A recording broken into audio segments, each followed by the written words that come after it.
Hello everyone. Today we wanted to share some final thoughts with you before we sign off and close this group out for the month. We wanted to thank you so much for investing your time in this and for taking the time to learn a little bit more. And we certainly hope that you have taken away some helpful tips that are going to serve you well as you continue to move forward in your health journey. We also wanted to let you know that we plan on keeping you all in this group. That way, in case you didn't catch all of the content from the first cycle, you can continue in that learning process and make sure that you're going to get all of the tips that are going to be so helpful to you. So today, as we sign off for this month, we wanted to share some final thoughts with you about mindset.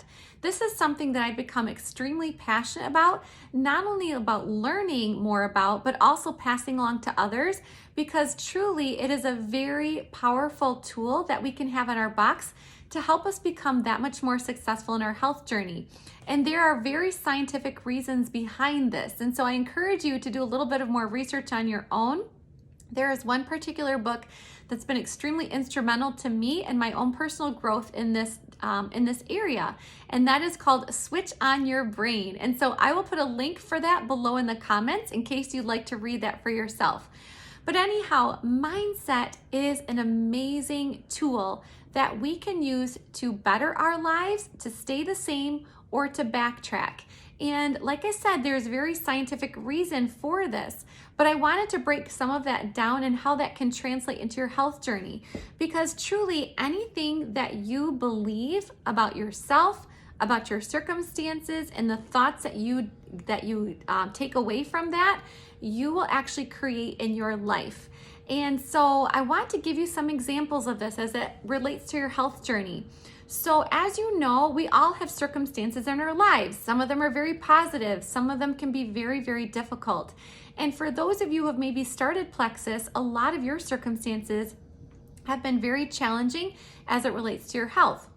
So for example, if you've been struggling with chronic fatigue for a very long time, those are circumstances that sometimes we can change or we have control over, but sometimes they just happen, and some circumstances just are, and we don't have control over those things. But regardless of how we have found ourselves in these circumstances, those circumstances definitely can create thoughts. A lot of times that we think circumstances just automatically lead to results, or that things will always have to be that way. But truly, when we start to break it down, we can really start to understand that certain circumstances create very specific thoughts for us. Thoughts that will either serve us very well, or thoughts that can really do us a great disservice.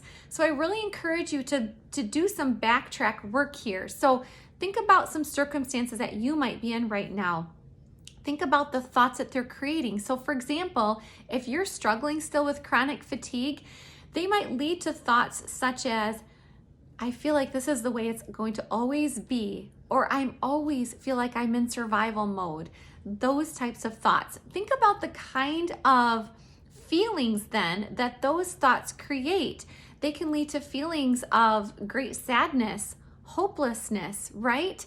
And maybe even just complacency, if I'm being honest. And so then we need to think about, okay, if I'm having these thoughts which are leading to those kinds of feelings, what kinds of actions is that going to lead to in my life? Is it going to motivate me to make a change? Or if I'm really just processing that hopelessness over and over again, is that going to actually lead to me wanting to take action? Or am I going to be more apt to just stay in my house and veg on the couch? Those types of things. And then obviously if we're taking those kinds of actions, what types of results are we going to get? Is anything going to change for the better in your health? No, it won't. So that's just one example of how that process can really lead to either getting desired results or working against the kinds of results that we're wanting. And truly, it begins with circumstances, but most importantly, it begins with the thoughts and the feelings that we are having about those circumstances. So it's just something that I would like you to do a little bit of processing on, especially as you move forward in your health journey with Plexus, because truly the beliefs and the thoughts and the feelings that we are having will either serve you well and really add to your success in this, or they can greatly hold you back, okay? So just do some processing on that this week as you continue to move forward. And we are always here to talk about these things with you. As we said many times, this is way more than about supplements for us. This is about restoring wholeness in your lives, and our health is very integrated, right? We cannot separate the physical, mental, and emotional, spiritual aspects of our overall wellness. And so I just hope this encourages you today to go ahead and make a change, really start to pay attention to your mindset. And we just really look forward to continue to serve you along the way, and we will talk to you real soon.